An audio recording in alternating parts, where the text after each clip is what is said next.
पे फिदा यारो सारा जमाना है, मौला अली का वो प्यारा घराना है। वहाँ के मुसलमान के अकायद और फ़िक़्ह हनफी में 99% चीन के मुसलमान हिंदुस्तान के मुसलमान के तरह हनफी मजहब में है। अब जमात कौन सा है? तो जमात अहले सुन्नत वल जमात का है।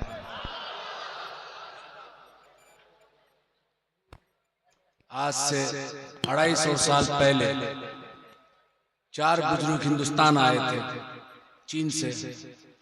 उनको सिलसिला नक्शबंदिया मुजद्दिदिया में बैत किए, खिलाफत दिए। उन 4 में 3 इमाम थे, तीनों को इजाजत और खिलाफत मिली। चौथा एक शख्स अय्यूब नाम था, वो सिर्फ बैत होके मुरीद होके वापस गए हिंदुस्तान से। ये 3 शख्स जिसको खिलाफत मिली थी, उनका नाम है सैयद दाऊद रहमतुल्लाह अलैह, शाह कमालुद्दीन नक्शबंदी रहमतुल्लाह अलैह, शाह शमसुद्दीन रहमतुल्लाह अलैह। ये 3 खानका 250 साल से चीन में मौजूद है आज तक। चीन के कम्युनिस्ट पार्टी इस वक्त चीन दुनिया में बहुत पावरफुल कंट्री है। आज हम तमाम मोबाइल्स यहाँ रखा हुआ, वो लगभग 90% चीन का पैदावार है। मेरा चचा नक्शबंदी सिलसिला के बहुत बड़े मशाइख थे, 12 से 12.5 लाख मुरीद था। सुभान अल्लाह। उन्होंने हमें तरबियत दी। मेरा ताल्लुकात हिंदुस्तान से इसलिए है कि मेरे वालिद साहब हिंदुस्तान आए, मेरा माँ हिंदुस्तान के। मेरी तालीम चाइना में हुई। जब तमाम तालीम खत्म हो गया, ग्रेजुएशन हो गया चाइनीज जबान में, तो मेरा वालिद साहब कहे कि क्या बनना चाहते हो? Doctor, engineer. तो हमने कहा कि हमारे आबो अजदाद क्या थे, हम अपने दादा के बारे में ज्यादा जानकारी नहीं था। बोले हम सब नक्शबंदी सिलसिला के थे। हमारे वालिद साहब यानी कि मेरा दादा शाह कमालुद्दीन नक्शबंदी रहमतुल्लाह अलैह, मेरा वालिद साहब कहे कि वो दीन का खिदमत किए, उसका वालिद साहब दीन का खिदमत किए। तो हमने कहा कि जब इस खानदान से हम बिलोंग करते हैं तो फिर हमें दुनियावी तालीम क्यों दी? दीनी तालीम किसी मदरसा में देना चाहिए था। तो बोला कि आका अलैहिस्सलाम का एक मशहूर वाक़यात है, हदीस नहीं है, कि इल्म सीखना के लिए अगर चीन जाना पड़े, बस इस वजह से हमारा ताल्लुका चीन से है। और ये आका अलैहिस्सलाम के ज़माने में बहुत मशहूर था, इसलिए हमने चीन भेज दिया तुम्हें। बहरहाल तब मेरा शौक और ज़ौक़ इमाम रब्बानी मुजद्दिद अफ़सानी रहमतुल्लाह अलैह पे हुआ कि सिलसिला नक्शबंदी मुजद्दिदी का बानी जो है इमाम रब्बानी मुजद्दिद अफ़सानी रहमतुल्लाह अलैह। तो जिस शख्स के बारे में मैं जानता नहीं, उनके मजार में जाकर किस तरह ताज़ीम और तकरीम किए मैं नहीं जानता, इसलिए मैं नहीं जाता था। पहले इस शख्स के बारे में जान लूं, फिर उसके बाद तो मैं स्टडी करने लगा, उर्दू पढ़ने लगा।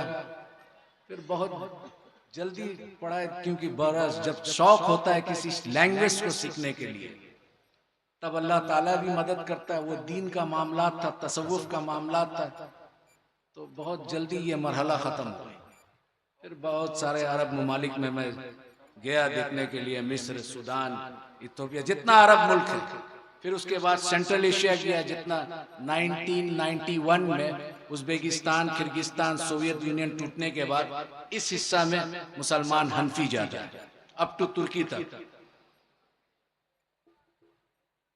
उसके बाद जब दीनी तालीम पूरा मुकम्मल हो गई, अब ज़ौक़ और शौक़ हुआ तसव्वुफ क्या है। और तसव्वुफ सीखने के लिए सबसे पहले आपको 2 चीज़ चाहिए। एक आपको कामिल मशाइख, जिसको हम पीर साहब कहते हैं। आज यहाँ एक बहुत बड़े पीर महबूब अली शाह रहमतुल्लाह अलैह, यहाँ आज हम लोग को हाजिरी का नसीब हुआ। वो कौन शख्स थे, क्या थे जो दुनिया भूल नहीं पा रहा है? वो पूरी जिंदगी तसव्वुफ के बुजुर्ग थे। जब तसव्वुफ के बुजुर्ग सुलूक की राह में कमालात हासिल कर लेते तो अल्लाह ताला उनको अपना दोस्त बना लेता है और विलायत के नेमत से नवाज देता है। तो उन्हीं के एक ज़ौक़ और शौक़ और एक रूहानी निस्बत हमें यहाँ खींच के लेके आई। मेरा मादरी ज़बान चाइनीज़ है। अब चीन के बारे में थोड़ा मैं जानकारी दे दूं। हम रसूलुल्लाह सल्लल्लाहु अलैहि वसल्लम के ताज़ीम में जब वहाँ जुमा का नमाज होता है तो हर मस्जिद है, तो जुमा के नमाज के बाद सलातो सलाम पढ़ा जाता है। और जब सलातो सलाम पढ़ा जाता है, अगर ये गांव साइड में मस्जिद है तो वो किसान लोग खेती करता है, कुछ लोग गाड़ी से जाता है, तो जब ये सलातो सलाम पढ़ा जाता है और इसका आवाज जहां तक जाता है औजार छोड़ के खड़े हो जाते हैं। सुभान अल्लाह। मैं ऐसा ताज़ीम दुनिया के किसी भी मुख्तलिफ इलाकों में सफर का हासिल किया, लेकिन देखा नहीं इस तरह। तो फिर मेरा दिल, ये इतना चाइनीज लोग इतना मोहब्बत और इतना ताज़ीम और तौकीर, तो वो पता चला स्टडी करके कि ये 3 खानका जो बनाए थे उसी की कमालात है। अब सवाल उठा, क्योंकि तबलीग जमात के लोग भी चीन पहुंचे थे, पाकिस्तान से उनका ताल्लुकात अच्छा था, तो जुमा के टाइम ये लोग बैठे रहते थे। तो मेरा चचा बोला कि ये पाकिस्तान का और हिंदुस्तान का भाषा तुम लोगों का एक ही है? हम बोला लगभग एक ही है, उर्दू बोलते हैं, हम हिंदी बोलते हैं। तो बोला समझ सकते हैं? बोला तो इन लोगों को कहो कि आइंदा हमारे मस्जिद में ना आए, नमाज पढ़ के चले जाए, दीन ना लेके आए। क्या सिखाने आया? बोले क्यों? बोला हज़रत साद बिन अबू वक्कास रजी अल्लाह ताला अन्हु चीन में आ चुके थे, उसके दीन को हम पकड़ेंगे, इनसे कह देना कि तुम अपना दीन मुबारक को ले जाओ। तो बोले कि नहीं, ये नमाज में बैठना और सलातो सलाम पढ़ना खड़ा कहां से साबित है? दलील दीजिए। वो तबलीग जमात के 16 आदमी थे। आज तो तबलीग जमात चीन में बैंड है, वहाबी बैंड है, सिर्फ अगर चीन का सरकार इस्लाम को कबूल करता है तो वो बोलता है कि खानका के जैसा मुसलमान बनाओ जो मोहब्बत फैलाता है। नारे तकबीर, नारे रिसालत, मसलके आला हजरत, मसलके अहले सुन्नत। सुभान अल्लाह। अब सवाल है, अरब में देखता है लोग, अरब से इस्लाम आया, सहाबी अरबी थे, ताबईन अरबी थे, तबे ताबईन अरबी थे, आका अलैहिस्सलाम अरब में आए, तो अरब में खारजी भी आया था, राफजी भी आया था, मुतजल्ला फिरका जो है अरब में आया था। ये तमाम शिया जो हजरात है, हमारा कोई बात नहीं है, हमारा अकायद में इख्तिलाफ है, लेकिन ये सब यहाँ अरब में आया था, हिंदुस्तान में नहीं आया था। तो सवाल उठा, जब स्टडी किया तो ये लोग ज्यादा जो अहले सुन्नत से निकले, मेन स्ट्रीम अहले सुन्नत है सवादे आजम, लेकिन इससे जो साखे निकला मुख्तलिफ फिरकों में बटा, वो तमाम के तमाम फिरका कुरान से दलाइल देते। अब ये तबलीग जमात के लोग बोलते हैं कि खड़ा होके साबित करो, ये करो, वो करो। तो हमने उसको पूछा, जवाब दिया, देखिए मेरा चचा यहाँ के ये है और पीर साहब है और वो पसंद नहीं करते, लिहाजा आप लोग यहाँ दीन फैलाने ना आए। क्यों? आप दलील से बात कीजिए। आका अलैहिस्सलाम इमाम शाफी ने इसकी जवाब दे दी। इमाम शाफी रहमतुल्लाह अलैह फरमाते हैं कि हम बिद्दती उम्मतियों से हदीस लेना बंद कर दिया। तो इमाम शाफी रहमतुल्लाह अलैह से सवाल किया, या मोहम्मद बिन इदरीस अश-शाफी, या इमाम शाफी, उम्मत में बिदअत करने वाला, बिदअत फैलाने वाला कौन है? बोलता है तुम्हें मालूम नहीं? उम्मत में बदतरीन उम्मत वो है जो आका अलैहिस्सलाम की ताजीम के लिए दलील के कायल है, दलील ढूंढता है। आका अलैहिस्सलाम के ताजीम के लिए जो दलील मांगे वो इमाम शाफी के नजदीक बदतरीन उम्मत है, जवाब दे दिए। तो हमने उनसे वही दोहराया इमाम शाफी के कौल को कि भाई इमाम शाफी ने इसका जवाब दे दिया, अब क्या कहते हैं? बोला नहीं आप दलील दीजिएगा। हम बोला देखो ऐसा है, एक हदीस है। बोला आप आलिम हैं? हमने कहा कि नहीं आलिम नहीं है, हम अपने चचा के साथ है, बहुत सारा मुताला किया किताब के। हदीस में एक रिवायत आया है, हजरत बिलाल हबशी रजी अल्लाह ताला अन्हु ये हब्स के थे। उस वक्त हब्स आज के जो है इथोपिया कहलाता है। तो इथोपिया से 12-14 आदमी आका अलैहिस्सलाम मस्जिद नबवी में आए थे। आने के बाद उन लोग आका अलैहिस्सलाम और हजरत अबू बकर सिद्दीक, उमर फारूक रजी अल्लाह ताला अन्हु, उस्मान गनी सब बैठे हुए साहबा। तो ये जो अफ्रीका के लोग 7 फुट 6.5 फुट के लंबा मोटा चौड़ा बॉडी का, ये सब जो है जिस तरह खाना काबा का तवाफ करते हैं उसी तरह आका अलैहिस्सलाम बैठे हुए और चारों यार सब साहबा बैठे हुए। वो एक तरफ उठ के एक पांव उठा के मोहम्मद बिन साले, मोहम्मद बिन साले, और एक हाथ उठा रहे, एक हाथ ऐसा कर रहे और ऐसा घूम रहे। तो उमर बिन खत्ताब रजी अल्लाह ताला अन्हु खड़ा हुए, रोकने का कोशिश किए। आका अलैहिस्सलाम फरमाए या उमर बैठ जाओ, बैठो, कर लेने दो पूरा। फिर जब पूरा खत्म हो गया तब बैठे। तो फिर आका अलैहिस्सलाम उमर को मुखातिब करके अब पूछो क्या पूछना चाहते हो। तो जब उमर बिन खत्ताब पूछे उनसे कि तुम लोग ये क्या करते हो, तो वो जवाब सुन लीजिए, हम अपने राजा का इस्तकबाल इस तरह करते, आप 2 जहां के राजा है तो आपके इस्तकबाल इस तरह ना करूं। वो अजमी थे, अरबी नहीं थे। तो हदीस में आया ये रिवायत 12 तौहीद, क्योंकि अहले अरब जो खास करके वहाबी अपने आप को सल्फी या हिंदुस्तान में अहले हदीस कहते हैं, वो कहते हैं कि अहले सुन्नत के पास में तौहीद नहीं है।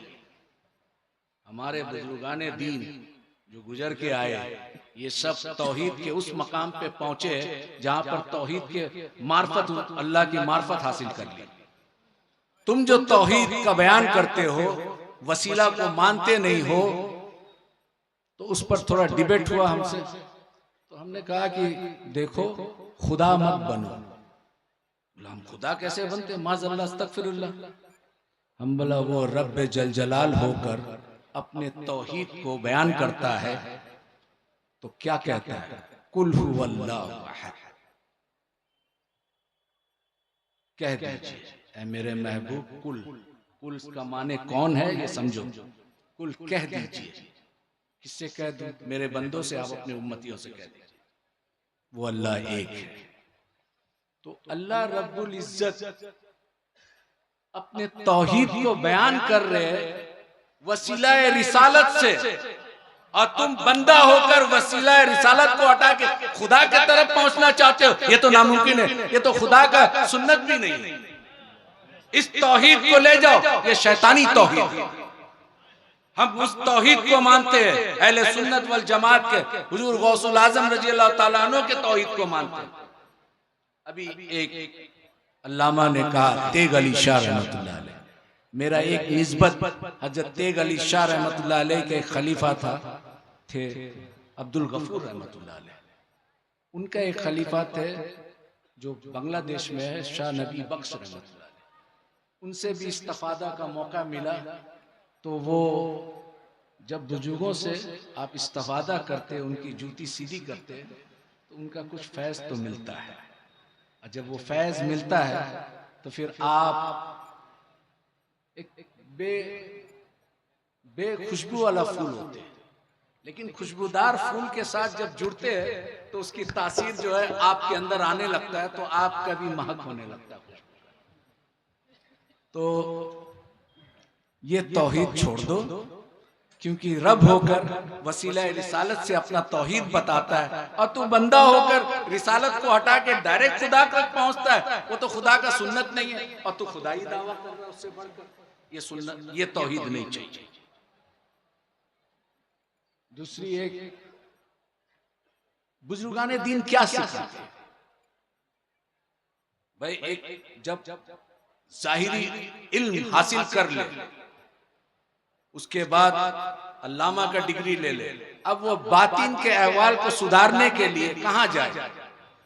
तो वो किसी बुजुर्ग कामिल वली की तलाश करता है। बहरहाल जो भी सिलसिला हो, और जब वो तलाश करता है तो उसकी जूती सीधी करता है, उस वक्त तक सीधी करता है जब तक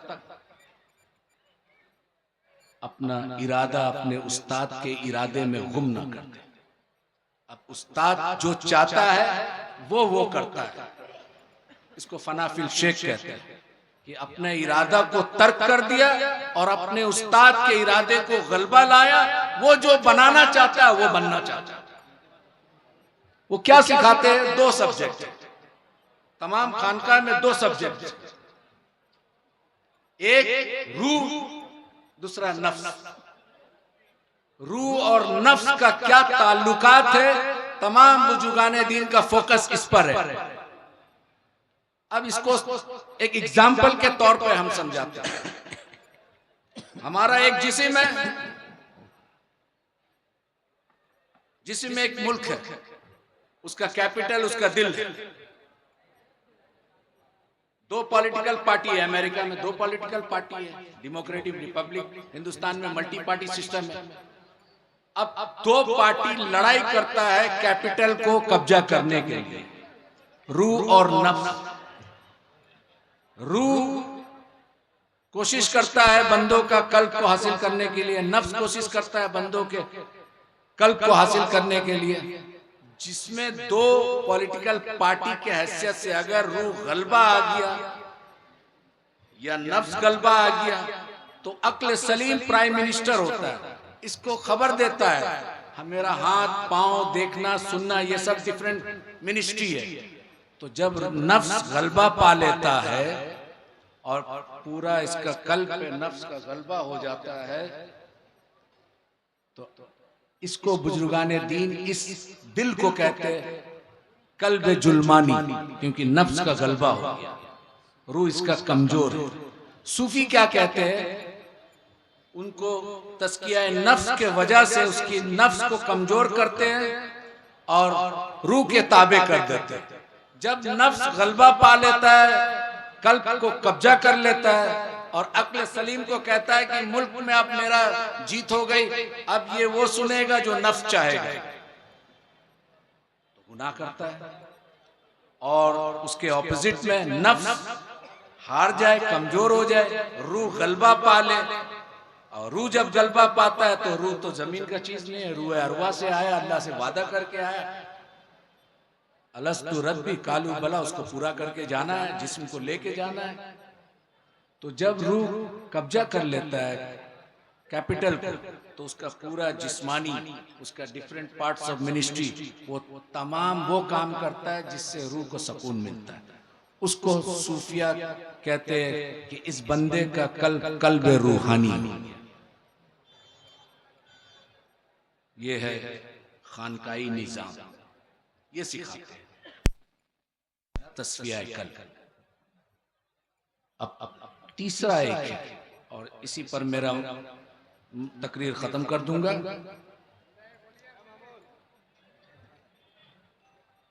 गौर से सुनिए आप लोग।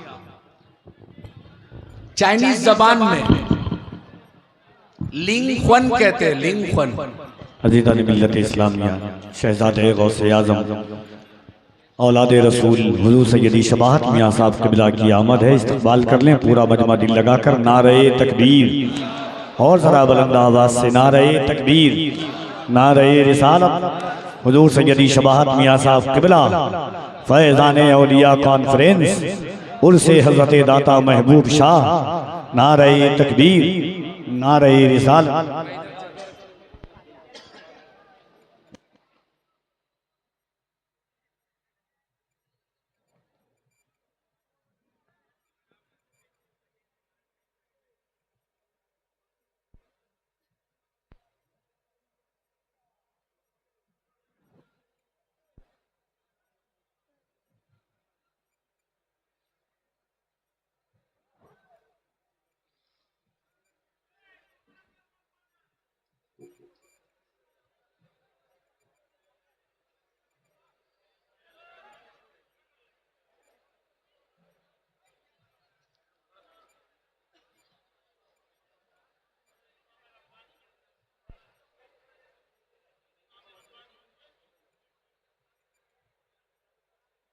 कब्र का सवाल जवाब। बुखारी शरीफ, मुस्लिम शरीफ में मन रब्बुका मा दीनुकुम नहीं है,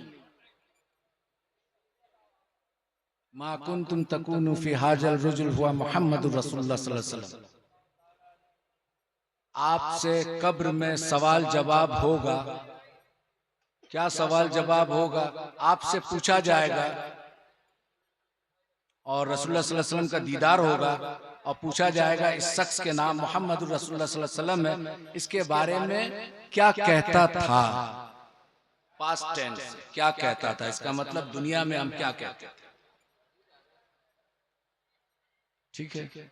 अब बुखारी शरीफ में ये आ गया है कि आप कब्र का सवाल जवाब में आपसे पूछा जाएगा, रसूलुल्लाह सल्लल्लाहु अलैहि वसल्लम का दीदार होगा और दिखाया जाएगा और आपसे पूछा जाएगा, फरिश्ते उनका नाम भी बता देंगे।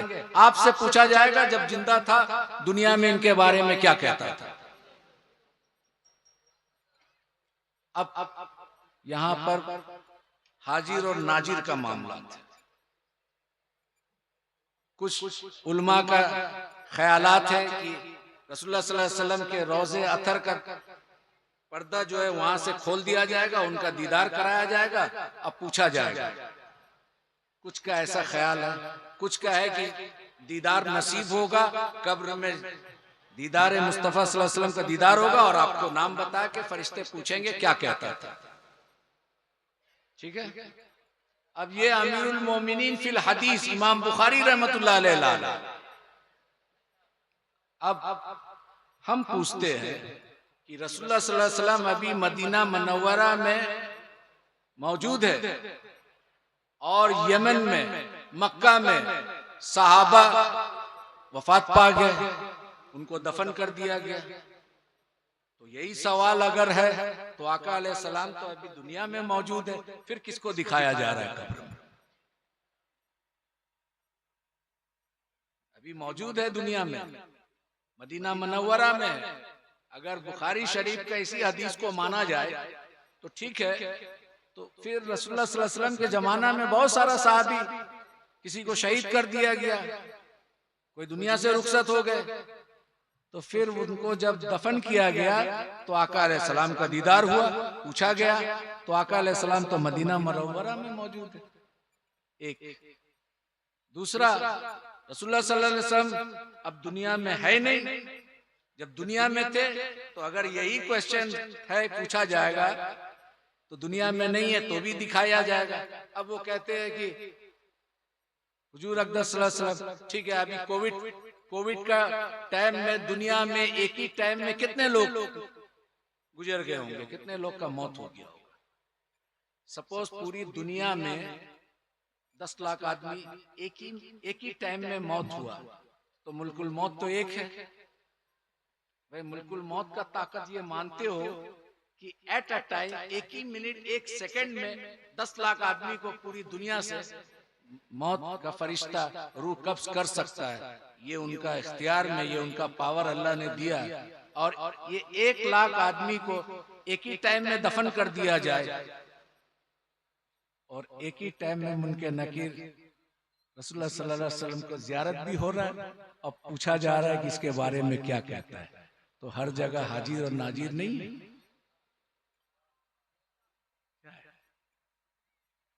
हमारे बहुत सारे असलाफ जो बुजुर्गाने दीन गुजरे, इमाम जलालुद्दीन सूती रहमतुल्लाह अलैह, तो कहते थे हम आलिम बेदारी में जियारत किया रसूलुल्लाह सल्लल्लाहु अलैहि वसल्लम का। इमाम रब्बानी मुजद्दिद अल्फसानी रहमतुल्लाह अलैह वो तशव्वुद में अशहदु अल्ला इलाहा भूल गए थे, क्योंकि अस्सलामु अलैका अय्युहन नबी जब बोले थे तो उसको जवाब रसूलुल्लाह सल्लल्लाहु अलैहि वसल्लम दिए थे, वो उंगली उठाना भूल गए। आज समरकंद, बुखारा, उज़्बेकिस्तान, अफगानिस्तान का नॉर्दर्न पार्ट जो नक्शबंदी आज भी नहीं उठाते, बोलते इमाम रब्बानी भूल गए। नहीं, मकतूबात रब्बानी में उन्होंने खत लिखा। वो काजी नौमान बदख्शी रहमतुल्लाह अलैह को खलीफा थे कि देखो फकीर ने जो है नमाज में इस तरह का मामलात आया तो तशव्वुद में, क्योंकि आप हनफी है तो हनफी है तो अशहदु अल्ला इलाहा उठाएंगे, लेकिन आपने भूल गए। क्योंकि उस वक्त भूलने का कारण ये था कि रसूलुल्लाह सल्लल्लाहु अलैहि वसल्लम का सलाम का जवाब सुन लिए थे, और जो शख्स रसूलुल्लाह सल्लल्लाहु अलैहि वसल्लम का जवाब सुन ले वो किस्सा ये सुन्नत याद रहेगा। तो उन्होंने कहा कि मैंने अपने खलीफा को लिखा, वो वक्त के मुजद्दिद थे लेकिन साहिब शरीयत तो नहीं थे। आज भी चाइना के बहुत सारा रिमोट एरिया में वो नहीं करते, बोलते इमाम रब्बानी रहमतुल्लाह अलैह के मकतूबात रब्बानी में नहीं है। बहरहाल, तो एक ही टाइम में इतने लोग का मौत हुआ और एक ही जगह में नहीं हुआ, दुनिया के मुख्तलिफ इलाकों में हुआ। एक ही साथ दफन कर दे और एक ही साथ किसका दीदार हो रहा है? रसूलुल्लाह सल्लल्लाहु अलैहि वसल्लम को दिखाया जा रहा है और पूछा जा रहा है कि इस शख्स के बारे में क्या कहता था। तो फिर हाजिर और नासिर का क्या माने? यही तो माने। बहरहाल, एक छोटा से वाकयात है, वो मैं बयान कर दूं, उसके बाद मैं खत्म करूंगा, क्योंकि मैं डायबिटीज से 35 इयर्स हो गया। मैं 10 बजे सो जाता हूँ, सुबह 4 बजे उठता हूँ। तो वो मौलाना शौकत साहब ने रिक्वेस्ट किया कि आज, तो खैर बहरहाल कोई बात नहीं। मेरा चचा चीन में बहुत बड़े बुजुर्ग शाह सईद रहमतुल्लाह अलैह अभी हाल फिलहाल 4-5-6 साल हुआ इंतकाल कर गए। तो उनके पास आए, वो बड़ा खामोश रहते थे, 91 इयर्स तक हयात था, लेकिन कमजोरी की वजह से वो खड़ा बैठ के नमाज नहीं पढ़ाए।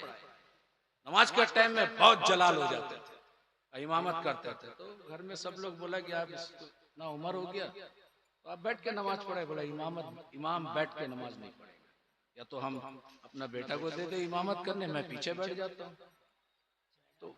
तो उनके पास कुछ लोग आए, बोले हुजूर रसूलुल्लाह सल्लल्लाहु अलैहि वसल्लम का दीदार, हमने सुना आपके वाली साहब बहुत लोगों को इस जगह में रसूलुल्लाह सल्लल्लाहु अलैहि वसल्लम का मुरीद करके 3-4 दिन में दीदार करा दिए थे, तो आप भी करा दिए, कैसे होगा? तो चचा देखे बहुत सारा लोग ऐसा, बोला ठीक है कोई बात नहीं है, अभी थोड़ा मुरीद में ट्रेनिंग हो। उसमें एक लड़का बड़ा जिद्दी था, उसका नाम था सलाउद्दीन।